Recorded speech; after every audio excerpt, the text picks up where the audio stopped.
All right, so we've got a new story coming in from Bloomberg News, and we won't spend too much time on this story specifically because it's part of a larger narrative, but we will touch on it. So, Israel advances building in East Jerusalem before Trump exit. So, Israel is pushing forward with controversial plans to develop a Jewish enclave in a strategic area of East Jerusalem in the waning days of a Trump administration sympathetic to Israeli settlement activity. The project could create strains with the incoming administration of President-elect Joe Biden, who has gone head-to-head with Israel in the past over building in East Jerusalem, seized from Jordan along the West Bank during the 1967 Middle East War. So this is basically what we are seeing is Israel taking advantage of the final weeks of the Trump administration to really aggressively push in the expansion of settlements into some of the more controversial areas. We do know that. Okay, so let's be super clear. So, via international law, these settlements have been deemed illegal. Israel is not supposed to be expanding settlements according to international law. Now, I know that there are a lot of people that think that international law is biased against Israel. There are people that think that international law is biased against the U.S. I personally think that it's really important that countries follow international law. I think that that's very important. And so I very much disagree with the expansion of these settlements.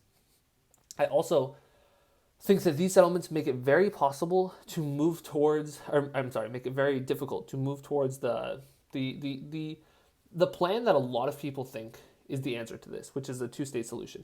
A lot of people think that creating a Palestinian state that basically exists alongside Israel, like next to it, is the way to go. Now, these settlements make that very, very difficult. And frankly, I think there's a good case to be made that these settlements have gone so far that a two-state solution is really not what we should be pushing for. And frankly, even without the settlements, I don't think that that's really the optimal option. I think what we should be pushing for is a binational democracy, a one-state solution where Palestinians, Israelis have equal rights in one society where they all have equal votes, equal rights to everything. Now, that being said, as unrealistic as a two-state solution might seem, the idea of a binational democracy for all people seems also very unrealistic. But I do think that that is where the narrative needs to be going, because when we see these settlements being pushed in such an aggressive way, I think it just makes it very, very difficult to see where the solution could actually come through. Now, I also think it's worth noting that recently we also saw, I think it was 2 rockets were fired from Gaza in Israel. They were not intercepted by the Iron Dome, but fortunately nobody was killed. And then Israel returned fire. They launched, they bombed some Hamas missile sites, I believe. I haven't seen if there were any casualties from that, but regardless, I mean, we're seeing this ongoing conflict, and then the missiles launched from Gaza were in response to, it was like the 1-year anniversary of a top Palestinian official that had been like assassinated a year ago, and so the rockets were in response to that. This is such a long, nuanced conflict.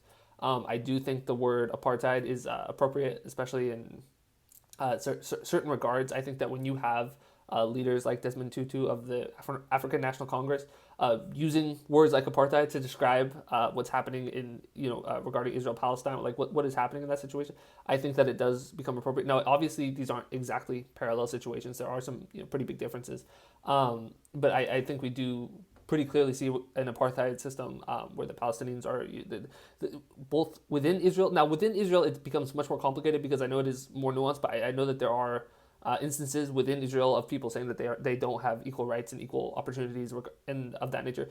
And then when it comes to Palestinians in the more occupied territories, there is a restriction of travel. There is a lot there. There's a lot. And so I think that there are some pretty blatant human rights abuses that we're seeing taking place. I mean, we've seen Palestinians that have been put in prisons that they're not given a trial, they're not given a lawyer. These are Palestinian. Sometimes these like 14-year-old kids are in an Israeli jail. They don't speak they don't speak Hebrew, and they're signing documents that they don't understand.